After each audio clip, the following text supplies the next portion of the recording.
All right, everybody, welcome back to this week's episode of Super Freak. How are we all doing out there? I'm your host, Talia, and what we're going to talk about today is what actually organizes human experience. This will be a bit of a mini cast because after years of teaching at this point, I've kind of deduced the heart of what my work is really about. And as I continue to be completely fundamentally and cellularly reorganized, okay, and I've been very honest about that and talked about Christ as anchor for me and what coherence through Christ looks like. And I'll talk more about that later, but because you can't talk about human experience and what organizes it without addressing faith and theology. But essentially, this is where the work is headed, right? What organizes human experience? And we do that by synthesizing together neuroscience, psychology, system theory, physics, a new layer through theology, and then all of that filtered through a frequency first lens. What is the intelligence permeating the underlying layer of reality, right? How are we unpacking perception, prediction, identity, biology, and the relationships that shape how we live? How are we doing that? So whether you're here to understand yourself, your relationships, your reality, doesn't matter. You are in the right place. I got you. And I'll talk a little bit more about where this work is headed next. But for now, to answer this particular question, right, what actually organizes human experience is important because if we don't understand what organizes it, we'll spend our lives trying to change outcomes without ever changing the system producing them. So this is the working theory here. Here's the working model. Human experience is organized. That's first. Experience is organized by perception. Perception is organized by prediction. Prediction is then stabilized by identity. And then identity is embodied through biology. And then our biology is continually shaped. Like all of that architecture above is continually shaped and remolded through relationships. I believe that coherence through Christ reorganizes the entire system in general. I believe that having faith, even if you don't have faith, let's say you believe, let's say in Yeshua and that he was a very advanced being, and you opt for more of the unity consciousness camp, that we all come from one big pool and we're just little baby drops in the ocean for a short period of time. All that is fine. My level of embodiment understanding now that I don't believe that belief in itself reconciles uncertainty. I don't believe it resolves uncertainty at the level of efficiency that going into Christ consciousness does. And I can talk about that a little bit more, but faith resolves uncertainty. It's the fastest way to collapse control, and it reorients you faster, connecting to Christ consciousness, which is D5 for the dimensional kids and for the physics kids. That's in the fifth, okay? That consciousness, because it's so rooted in love and peace and reconciliation, that I personally have not found that any other body of consciousness, or let's say off-planet intelligences, reconcile uncertainty faster than the fifth.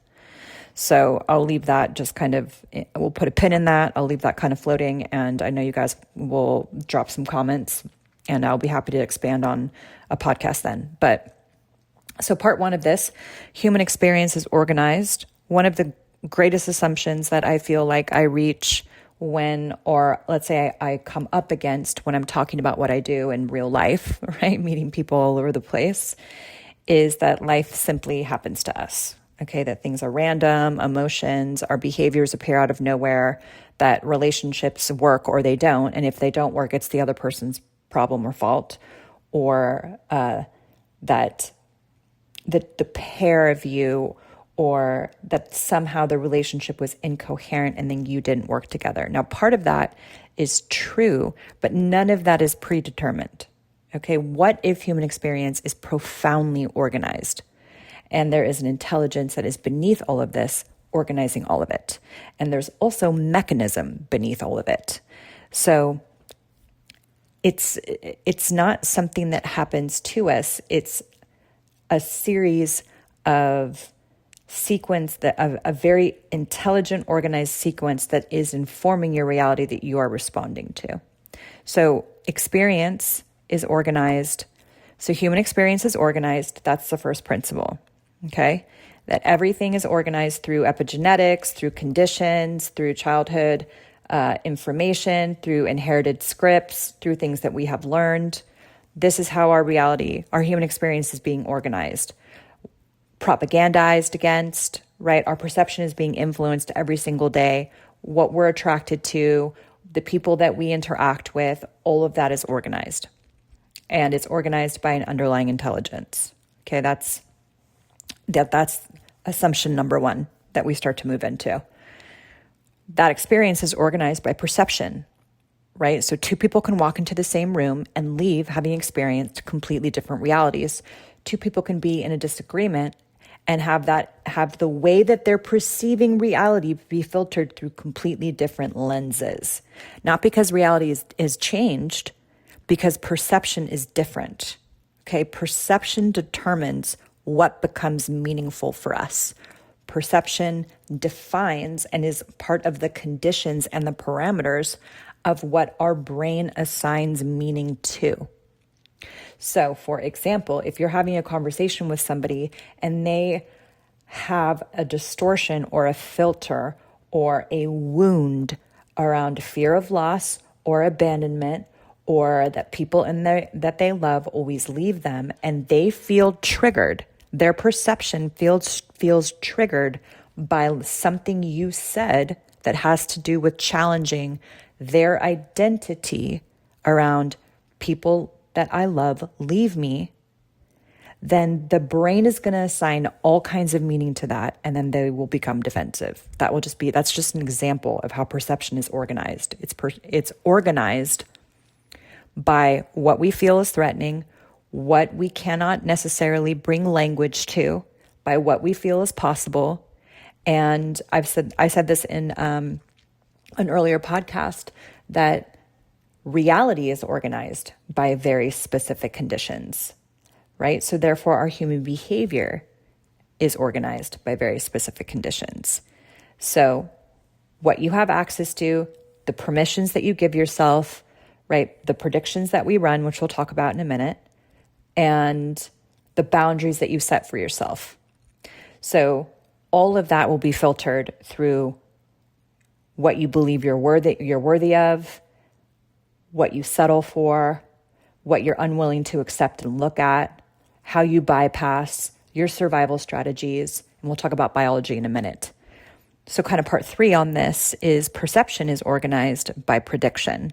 So this is where most of my work has lived, right? The nervous system is not merely reacting, it's anticipating. So before you consciously interpret a situation, your brain and body have already generated predictions based on prior experiences, childhood conditioning, and epigenetics, which is all inherited predictions or trajectories from your ancestors. If you have 5 generations of fearful, famine-fueled, warmongering, generational blood, okay, that imprint is going to be in your latest, right, in your potential. It's going to be in you. It's going to live in your blood and in your DNA. That is just hard science, 14 generations deep. We know it. That's just fact. So what that does is that sets up prediction in your nervous system. That sets up what you feel is potentially possible for you. It sets up your limitations. It sets up your safety strategies. It also sets up how you are going to be successful. It also sets up what you're going to buy into. It sets up your prediction. Okay? So prediction doesn't just prepare you for reality, it actively shapes the reality you experience. So when you change the prediction, the reality changes because the information you see becomes more complete, and you can make changes or decisions based on less fear, less lack, less victim, less fight, okay? And so on and so forth. So prediction is stabilized by identity. So predictions don't exist in isolation. They become woven into who you think you are. So eventually your system no longer asks, will I be rejected or accepted or loved how I am? It kind of quietly assumes I'm someone who gets rejected, unaccepted, mistranslated, or not loved for who I am. And once it makes that assumption, okay, your reality looks to confirm that.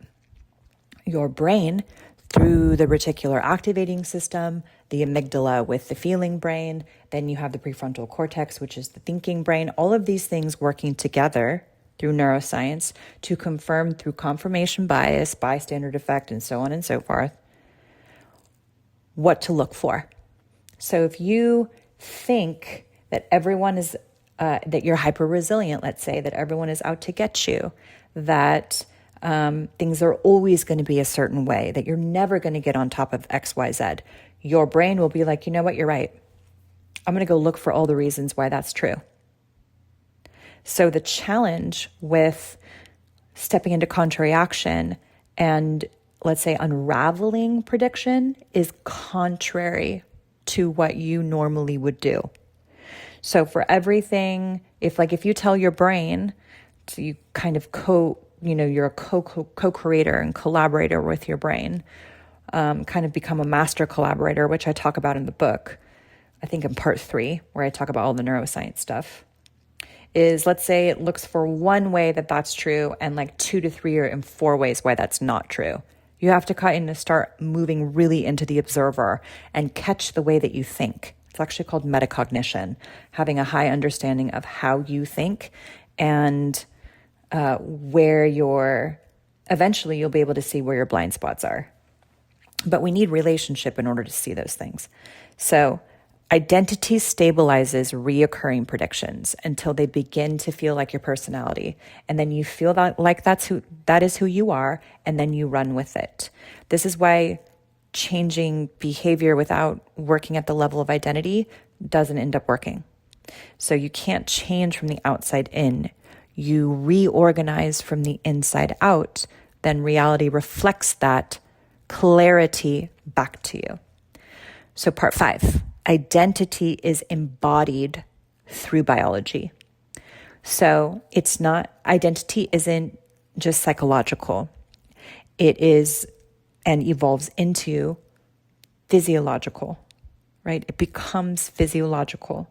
That's why we have to awaken through the body. That essentially is what quantum psychosomatics has been and what is being built on top of that. Like it's the application through which you pull an experience, like you reorganize pattern, and then you pull it through the body, specifically the nervous system. So the body learns based on what you emotionally tolerate. Like hormones adapt, attentions narrow. Let me just say that again. The body learns based on what you emotionally tolerate. I'm going to drill this in because is it in the field right now. The nervous system develops efficient strategies for preserving the identity it believes is necessary for survival. So if you've grown up in constant motion, hypervigilance, can't sit still, can't sleep in, and can't rest, then stillness will feel like a threat. Like it will feel like you are coming out of your skin. And eventually, your body will run out of a runway with that level of bypass. Eventually, the body will not just cry for help, it will scream. Okay? Think inflammation, back pain, gut issues, IBS, fertility issues, chronic symptom management, reduced quality of life.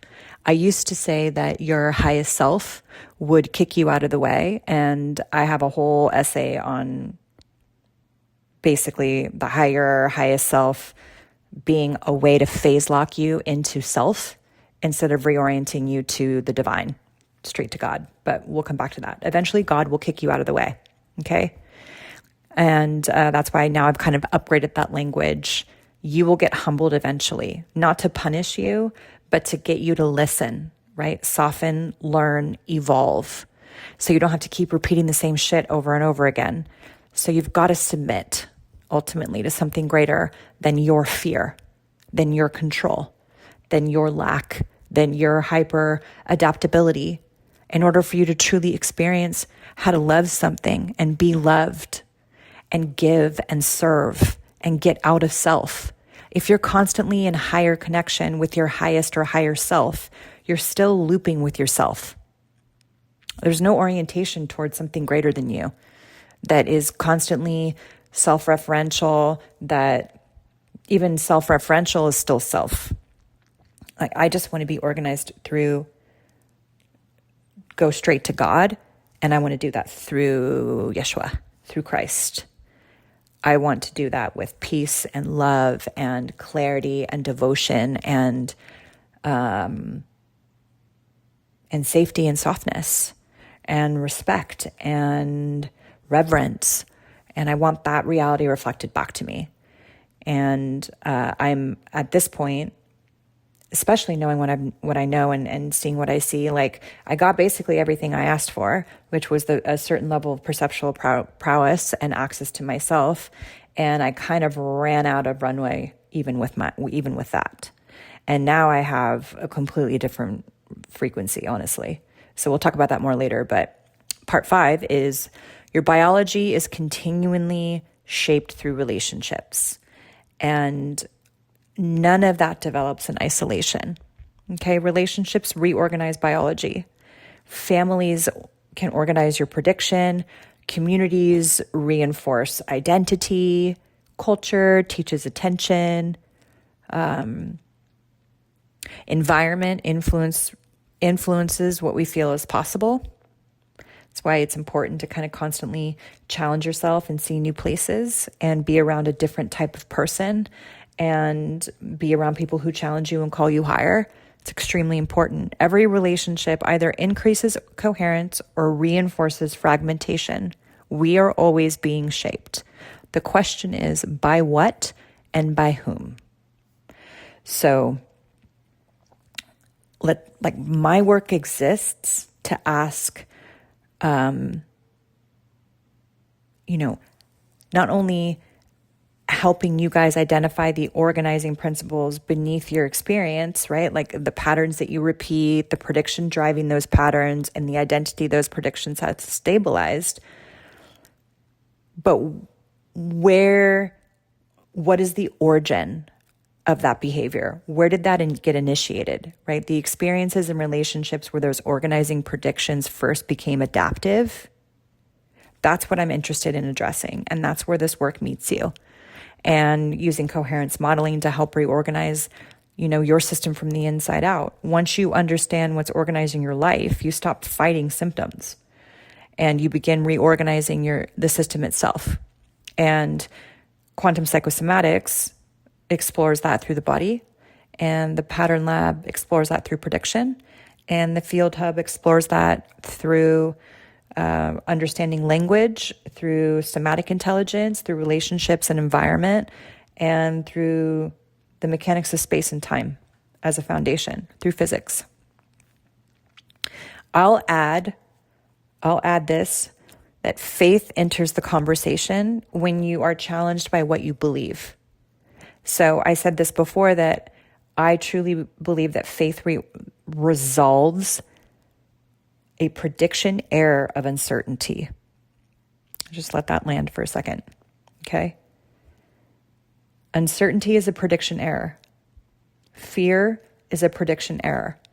And your body is attempting to resolve all of these error codes. And you cannot do that if you're phase locked with yourself. So faith resolves uncertainty and resolves control, at least for me, resolves the fear of surrender, resolves the fear of not knowing, okay, resolves the fear of feeling like I'm not enough, I'm going to be abandoned, so on and so forth, all the things we say to ourselves.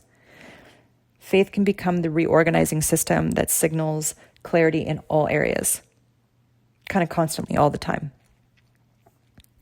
So again, the question isn't whether you're being organized. The question is what or who is organizing you. That is where I will leave this podcast for this week. All right, you guys, question everything. Stay curious, and I'll see you guys in a couple weeks. Take care.